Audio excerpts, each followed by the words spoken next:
Sigmund Freud was definitely a weird individual. As a medical student, he dismembered 400 or so male eels in an attempt to study their reproductive organs. Fun fact, however, eels don't grow a pair until they are actually needed, during mating season.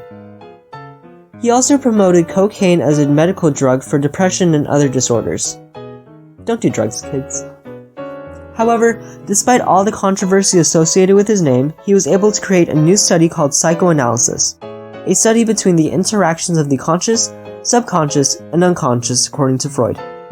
For example, he believes that we are subconsciously or unconsciously driven by the pleasure principle called id. This principle tempts us into making the easier choice like stealing and procrastination.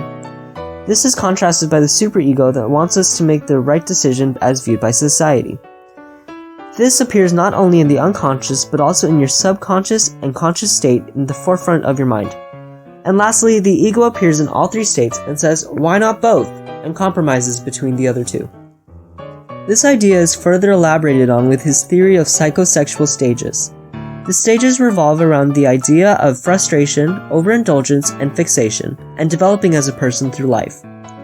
For example, the oral phase involves indulgence through the mouth like breastfeeding, speaking, and tasting.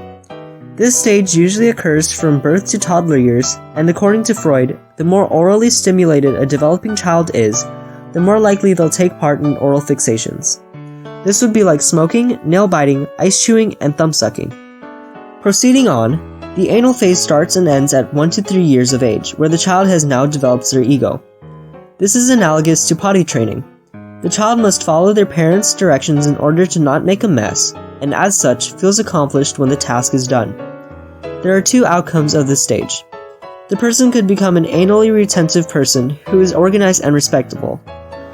This relates to the pleasure of holding in their feces only to let it out when they were told. Strict potty training, essentially. In contrast, there is the anal expulsive person who is more rebellious and is messier.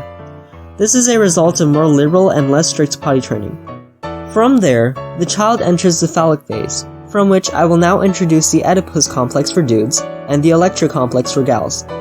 Essentially, it boils down to the controversial idea that everyone starts experiencing their first sexual attraction to one of their parents, and wanting to replace the other in an act of envy.